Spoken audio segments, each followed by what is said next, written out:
never thought I'd be sharing my story like this, but here I am. My name is Jack, and I'm a 38-year-old diplomat who spent the better part of the last decade negotiating peace treaties in some of the world's most volatile regions.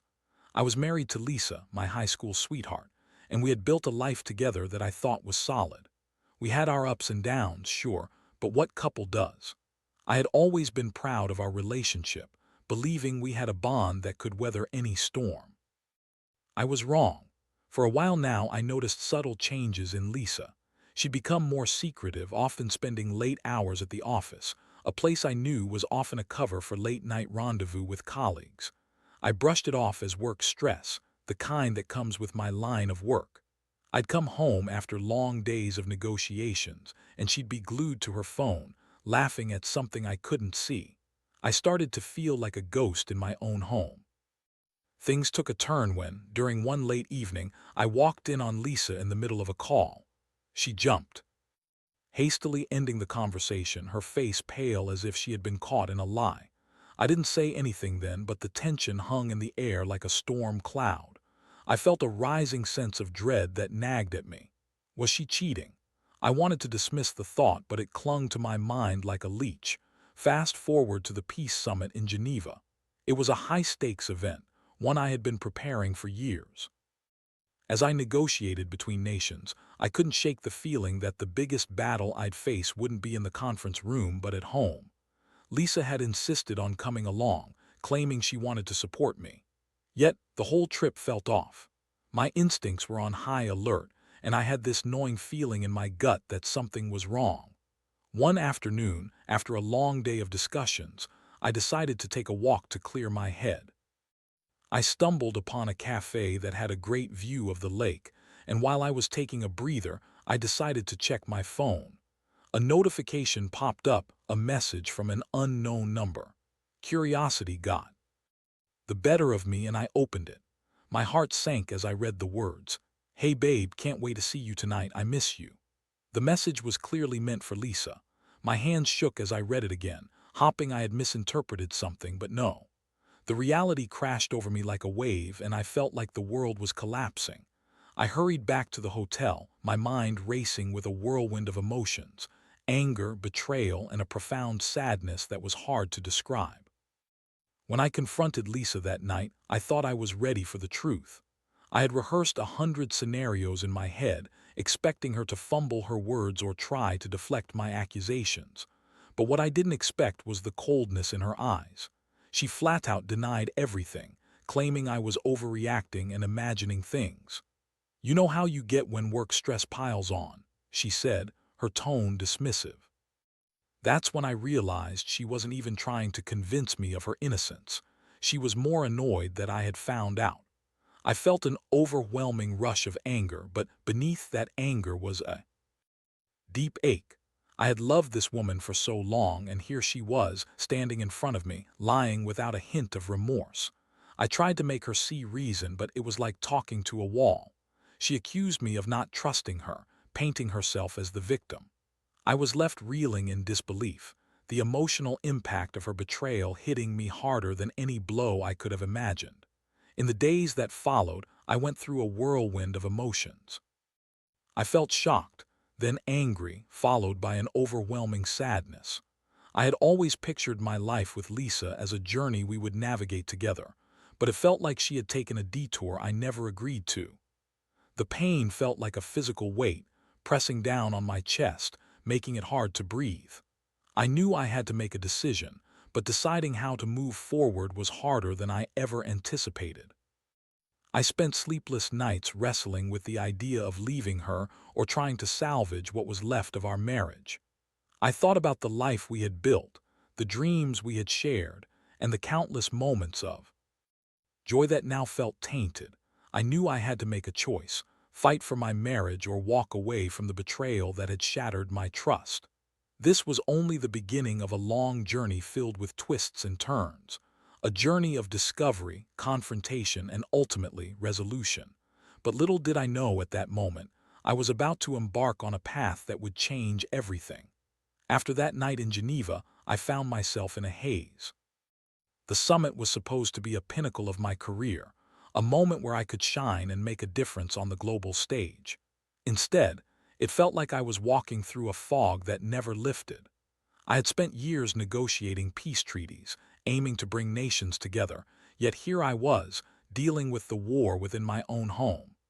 The days dragged on, filled with formal meetings and diplomatic dinners, but my mind was elsewhere.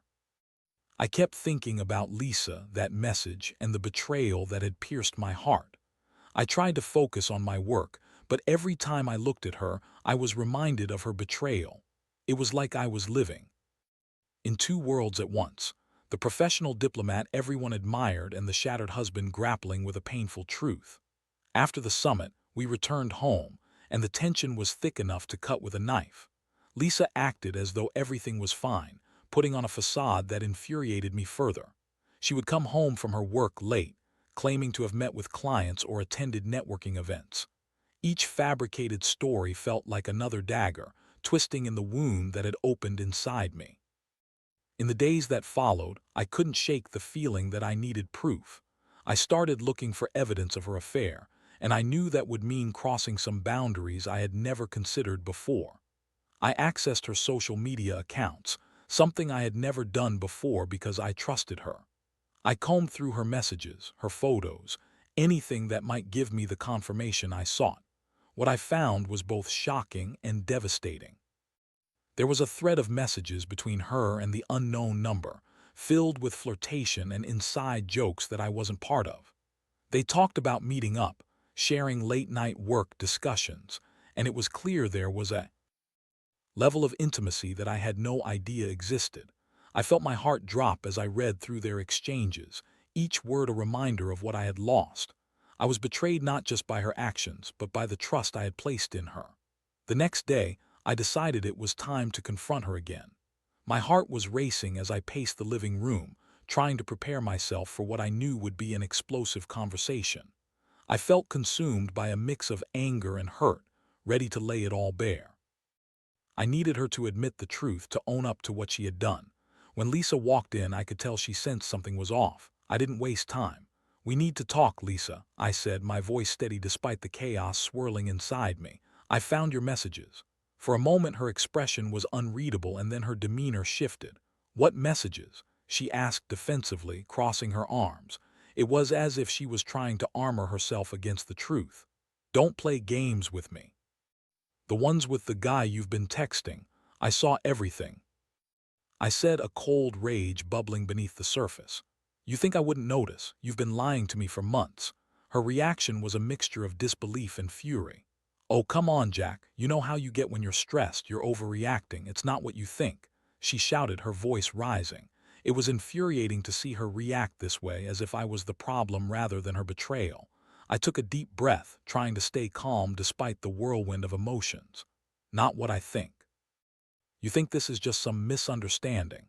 Lisa, you're cheating on me. How can you stand there and act like I'm the crazy one?"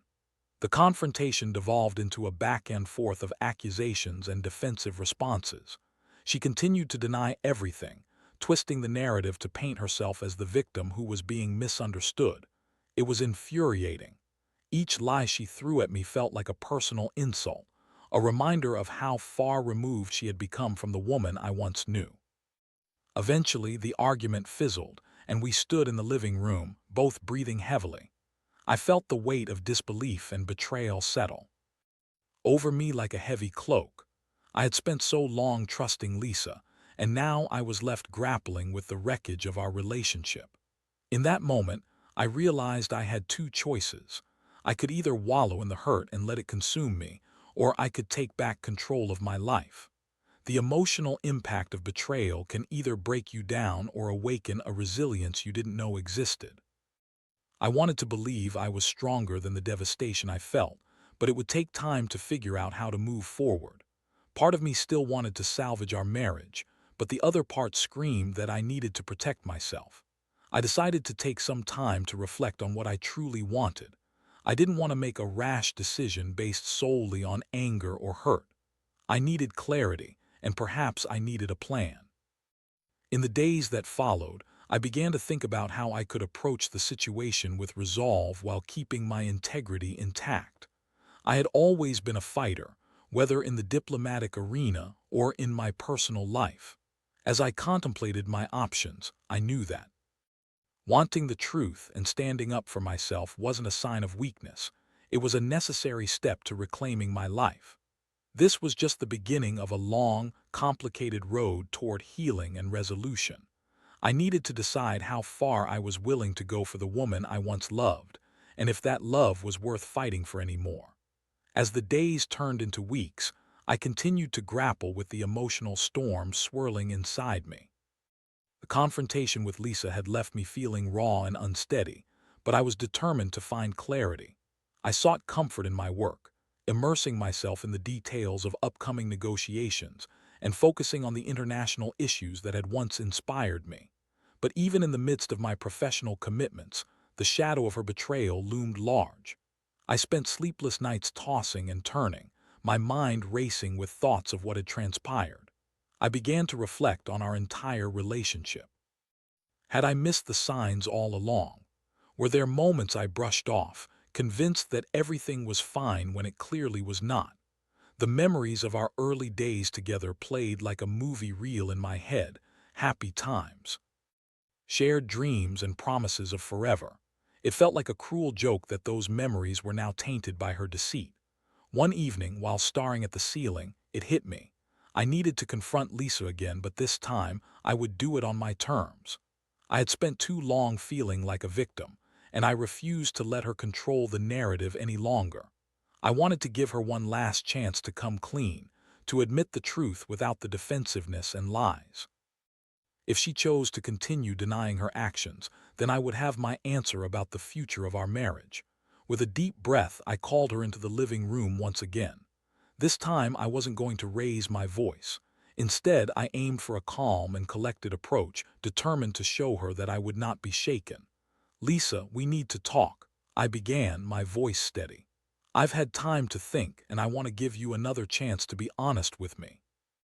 I know what I found, and I need you to tell me the truth. No lies, no excuses."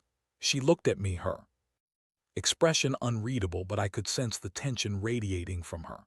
"What do you want to hear, Jack?" she replied, her tone dismissive. "I've already told you it was nothing." "Nothing," I echoed, trying to keep my emotions in check. "You've been messaging someone in a way that goes far beyond friendly. If it's just nothing, why can't you just admit it? Why not just tell me the truth?" Her defenses went up, and I felt the familiar weight of frustration settling in. "You're making this into something it's not. I'm not cheating on you, I swear." She snapped, her voice rising. "You're being paranoid. It's work, Jack. I can't believe you're doing this again." "Paranoid? This is not paranoia, Lisa. This is reality. I don't want to fight. I want to understand. I want to know if I still have a wife or if I'm fighting for a ghost of what we used to have. Can you give me that?" My voice cracked slightly as the weight of my words sank in. For a moment, silence enveloped us. I could see her wrestling with her thoughts, and for a fleeting second I hoped she would break down and admit the truth. But the moment passed, and I was met again with a wall of resistance. "You're reading too much into this," she replied, her expression hardened. "You're the one who's pushing me away with your accusations." It was like talking to a brick wall. Each time I tried to dig deeper, she would deflect and turn the conversation back on me. It was frustrating beyond belief, and I could feel my patience wearing thin. I needed to take control of the situation, so I made a decision that would change everything. "Okay, if you won't admit what's going on, I think it's time for us to take a break," I declared, surprising even myself with my own words. "I need space to think, and maybe you do too. I can't keep living in this limbo where trust no longer exists." Her eyes widened with shock, and in that moment I felt a mix of anger and relief. I was finally standing up for myself, acknowledging that I deserved better than the lies she fed me. "You want to take a break?" she asked incredulously. "You think that's going to solve anything?" "It's not about solving anything right now. It's about finding clarity," I replied firmly. "I don't want to keep having these circular arguments. I need time to decide if I want to fight for this marriage or if it's time to move on." Lisa's face contorted in frustration, and for the first time I saw her mask slip. "You're throwing everything away, Jack," she shouted, her voice tinged with desperation. "You're acting like this is all my fault." This isn't just about you, Lisa. It's about us. When trust is broken, it takes time to rebuild. And right now, I don't think we can do that together. I need to figure out who I am without you in my life for a bit. I said, my heart racing as I spoke the words I had rehearsed in my mind for days. That night, I moved into the guest room, and as the door clicked shut behind me, I felt a sense of relief wash over me. It was a small step, but it was mine. I no longer felt like a victim. Instead, I was actively choosing to reclaim my life. The emotional impact of her betrayal still weighed heavily on my heart, but I knew that this was necessary. The days without Lisa were both liberating and unsettling. I found myself more focused at work, but I also missed the companionship we once had. I spent evenings reflecting on my life and the choices I needed to make. Each day felt like a mental tug-of-war, with part of me yearning for the love we shared, while another part whispered that I deserved better than the pain she had caused. I began to seek advice from close friends, confiding in them about the affair and the turmoil that had enveloped my life. Their encouragement helped me see that taking a break was not a weakness but an opportunity for growth. They reminded me that I deserved a partner who valued integrity and honesty, and those words resonated with me. During this time of reflection, I also contemplated the future of my career. My commitment to diplomacy had always been about building bridges, but I wondered if I could apply that same principle to my personal life. If peace could be brokered between nations, perhaps it could also be brokered within my own heart. As I navigated the challenges of separation, I was beginning to realize that the journey ahead would require more than just fighting for my marriage. It would require self-discovery and understanding what I truly wanted in life. I had started this process of healing, but I knew that the hardest decisions were yet to come. I had to confront not only Lisa, but also the reality of our relationship and what it meant to me. The emotional journey was just beginning, and I was ready to face the challenges ahead, no matter how daunting they may seem. As the days turned into weeks, I found myself adjusting to life without Lisa. The initial wave of relief I felt in moving to the guest room slowly morphed into a strange sense of loneliness. I had spent the better part of my adult life with her, and even amidst the chaos of betrayal, the absence of her presence felt heavy. I missed our shared routines, the mundane conversations about everyday life, and the comfort of knowing we were in it together. But the painful truth was that I couldn't ignore the cracks in our foundation any longer. During this time apart, I started to prioritize self-care. I began going to the gym regularly, running off the pent-up frustration and hurt. I also returned to hobbies I had neglected over the years, like painting and hiking. It was cathartic, giving me a sense of control over my life that had felt so out of reach. But the more I focused on myself, the clearer my thoughts became regarding Lisa and our relationship. I remember one particular evening, I took a long walk along the lake near our home. The sun was setting, casting a warm glow across the water. It was one of those picturesque moments where everything felt peaceful, but beneath the surface, chaos churned. I reflected on our past, the moments of joy mingled with the heartache I now felt. I couldn't help but wonder if I had been blind to the signs for too long, convincing myself everything was fine when it clearly was. As I walked, I realized that I had to confront Lisa again, this time in a more constructive way. The break had given me clarity, and I felt ready to engage in a real conversation about our future. I was no longer searching for blame. I wanted to understand her perspective and hear her thoughts about our marriage. After all, we were still connected by years of shared experiences. I knew that there was more to this story than her infidelity. I reached out to Lisa and asked her to meet me for coffee. I chose a small cafe we used to visit frequently. Hopping the familiar surroundings would lend some comfort to the conversation. When I arrived, I sat at a table by the window, nervously tapping my fingers against the table. It was strange to think I was about to meet the woman I had once known so well, yet felt so distant from now. When Lisa walked in, I could see that she was nervous too. Her body language was tense, and I could feel the unspoken words hanging between us. I motioned for her to sit down, and she obliged, her eyes darting around the cafe as if searching for an escape. "Thanks for meeting me," I started, my voice steady despite the mix of anxiety and determination bubbling inside me. I thought it was time we talked about everything about us. I want to hear your side, she sighed deeply, a mix of relief and apprehension washing over her. I didn't think you want to talk to me again, she admitted, biting her lip. I've been feeling terrible about everything. I nodded, encouraging her to continue.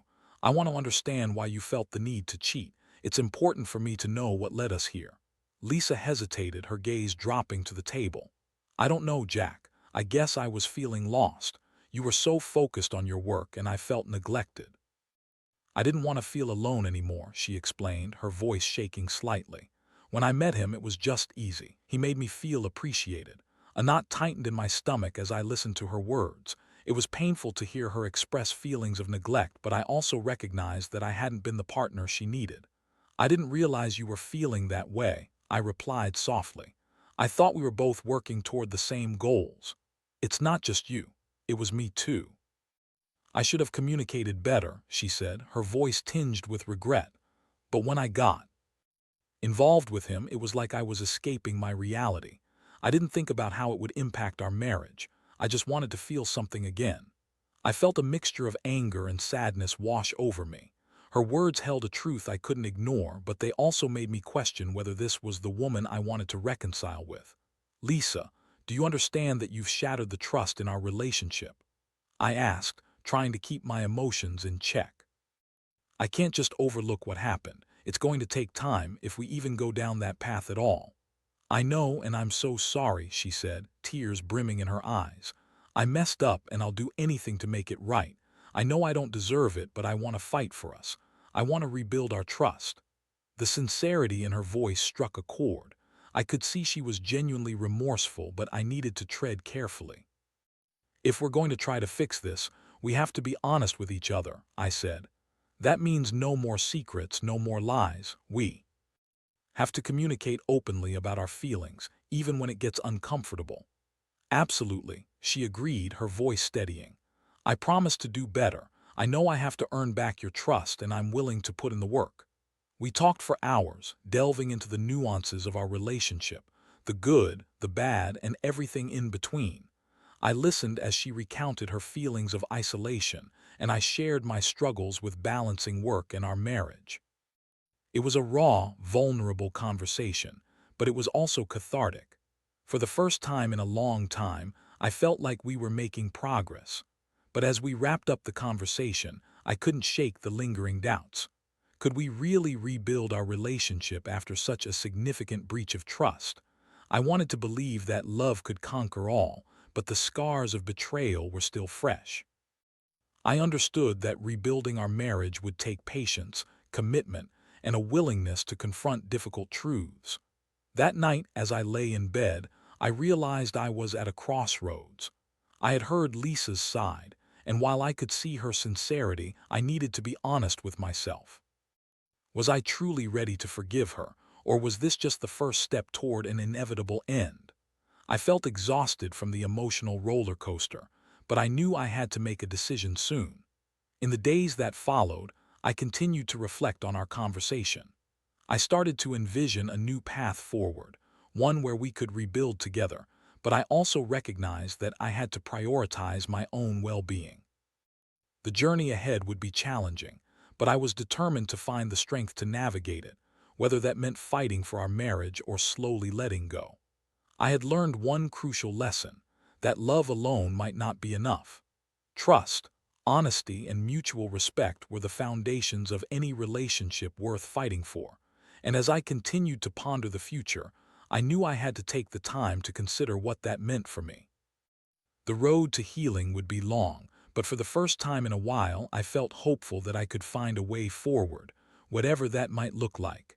In the weeks that followed my heart-to-heart with Lisa, the atmosphere in our home shifted slightly.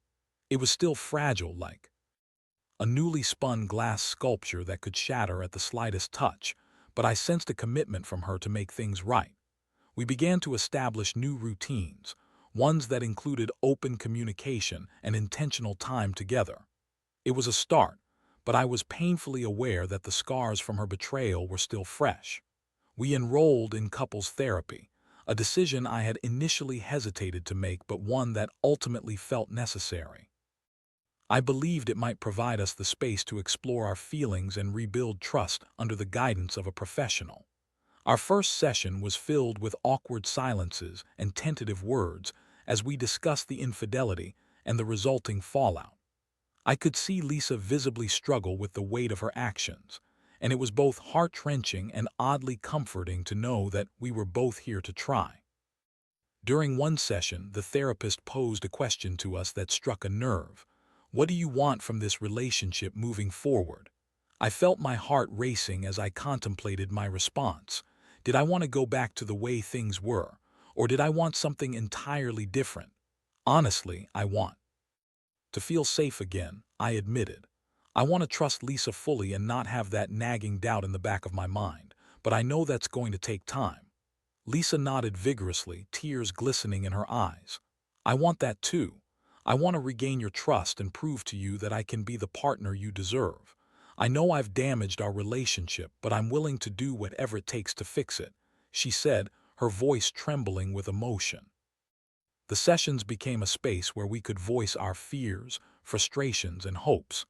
As we worked through the layers of our relationship, I began to see glimpses of the woman I had fallen in love with, the caring, supportive partner who had been overshadowed by the choices she had made.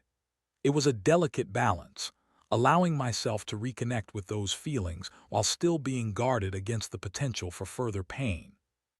However, as the weeks went on, I couldn't shake the feeling that we were tiptoeing around the real issue. Sure, we were making progress, but I still felt like I needed to confront the very core of why Lisa had strayed in the first place. I decided it was time to address it head-on. One evening, after a particularly intense therapy session, I turned to Lisa, feeling both nervous and resolved. "Can we talk about the other guy?" I asked, my heart racing at the prospect of diving back into painful territory. She looked taken aback, but I could see a flicker of understanding in her eyes. "Okay," she replied quietly, her voice barely above a whisper. "I need to know about him. I need to understand what he represented to you and why you felt that you needed to seek that outside of our marriage," I said, trying to keep my voice steady. She took a deep breath, tears welling up again. "I thought he could give me what I was missing," she explained, her voice cracking. "I felt like you were so absorbed in your work that I was invisible. When I met him, he was charming and attentive, and I got caught up in that attention. I didn't think about the consequences. I just wanted to feel wanted again." Her words pierced through me, but I needed to know more. "But did you ever think about me, about what this would do to us?" I asked, my voice rising slightly. "Did you think about how much you'd hurt me?" "I didn't think about any of it. I was being selfish, and I regret it every day," she cried. "I was looking for validation and didn't realize the damage I was causing. It wasn't fair to you, and I hate myself for it." As I listened to her confession, a part of me felt sympathy for her struggle. I had been so focused on my own pain that I hadn't taken the time to understand her perspective. But sympathy didn't erase the hurt. It was a delicate dance, trying to reconcile my feelings of betrayal with her expressions of regret. "I know I can't erase what happened," she continued, her voice shaky. "But I want to rebuild. I don't want to lose you. I've made so many mistakes, but I want to learn from them. Please give me that chance." I sat in silence for a moment, contemplating her plea. I had to be honest with myself about whether I was still willing to fight for this marriage. Was I ready to forgive her, or would the memories of betrayal always loom over us like a dark cloud? "Lisa, trust is earned," I finally said, my voice steady yet emotional. "I want to believe in us again, but it's going to take time. We have to keep working at it, and we can't take shortcuts. If we're going to make this work, we both need to be committed to healing." She nodded, tears streaming down her cheeks. "I promise to do the work. I know it won't happen overnight, but I'm willing to stick through it." From that night on, we committed to focusing on creating a new foundation for our relationship. It wouldn't be easy, and I knew there would be setbacks, but I wanted to believe it was possible. Each day became a small step toward healing, and while I still felt the pangs of betrayal, I also started to see the possibility of rebuilding trust. However, there were moments when doubt would creep back in. I would find myself questioning if I truly wanted to forgive her, or if I was just holding on to the memory of who we once were. But part of me also knew that relationships are complex and healing isn't linear. I started to journal my thoughts, pouring out my feelings onto the pages, confusion, anger, hope, and everything in between. It became a therapeutic outlet, a way to navigate the intricacies of my emotions without being overwhelmed. I wrote about the moments of clarity I had, the challenges we faced, and the small victories in our journey toward healing. As I reflected on our relationship, I began to realize that love and forgiveness don't always come easily. They require effort, patience, and a willingness to confront uncomfortable truths. I was learning that while forgiveness is a powerful tool, it doesn't mean forgetting the past. Instead, it's about acknowledging it, understanding it, and using it as a stepping stone toward a stronger future. I knew we still had a long road ahead of us, but for the first time, I felt like we were on that journey together. We were working toward a common goal, and perhaps, just perhaps, I could find it within myself to forgive Lisa and rebuild the trust that had been shattered. It was a daunting undertaking, but I was committed to seeing it through, whatever the outcome. I had learned that the path to healing could be messy, but it could lead to something beautiful if we were both willing to fight for it. As the weeks turned into months, Lisa and I continued to navigate the complex waters of rebuilding our relationship. We attended couples therapy regularly, each session peeling back layers of hurt and misunderstanding. I could see the effort Lisa was putting in, and it made a difference. She began to express her feelings more openly, and I found myself slowly letting go of some of the resentment that had built up inside me. One evening, as we sat on the couch together, I glanced at her and saw a glimpse of the woman I had fallen in love with. We were sharing a quiet moment, watching a movie that had once been one of our favorites.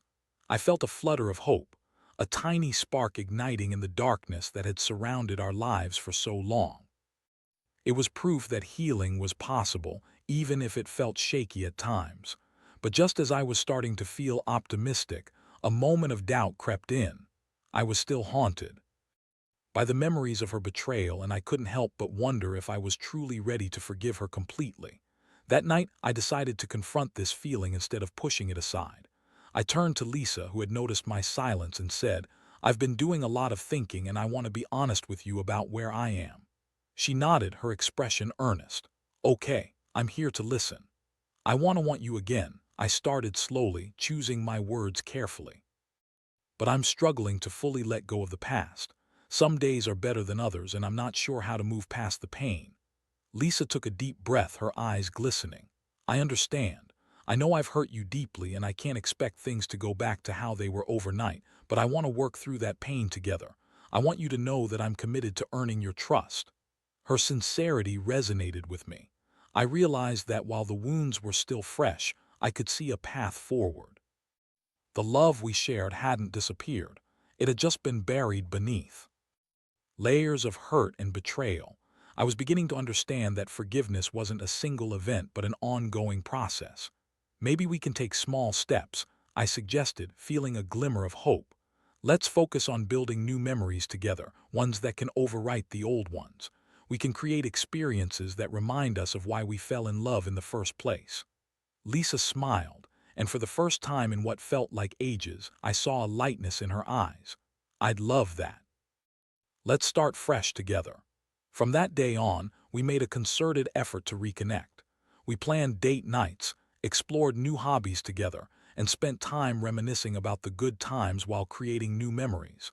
We took weekend trips to places that held significance for us, laughing and reconnecting with the essence of our relationship.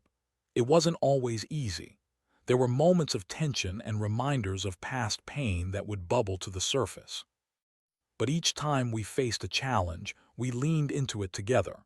We learned to communicate openly about our feelings, and I found solace in expressing my doubts instead of letting them fester. Lisa did the same, and we began to forge a new foundation built on honesty and vulnerability.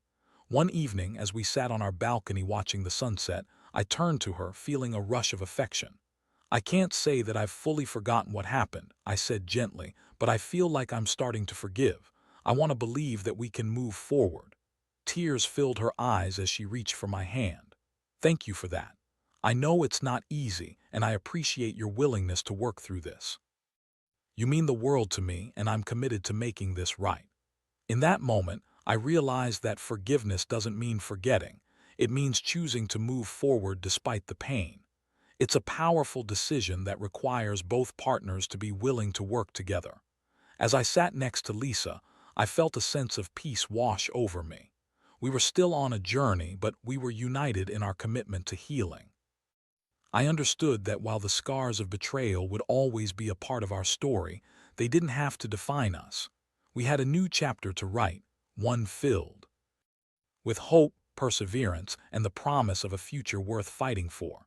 In the months that followed, our relationship continued to grow stronger.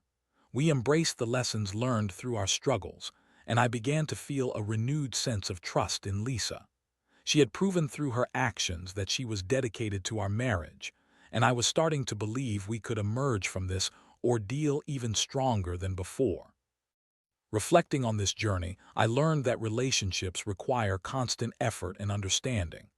Betrayal can wound deeply, but with love, commitment, and a willingness to confront uncomfortable truths, healing is possible.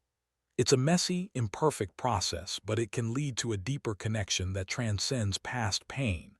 I'm not naive enough to think we're out of the woods entirely, but I feel hopeful. Life is unpredictable, and relationships can be complex, but I've come to understand that love can endure even the toughest trials. I'm ready to embrace whatever the future holds, hand in hand with Lisa, as we continue to write our love story together.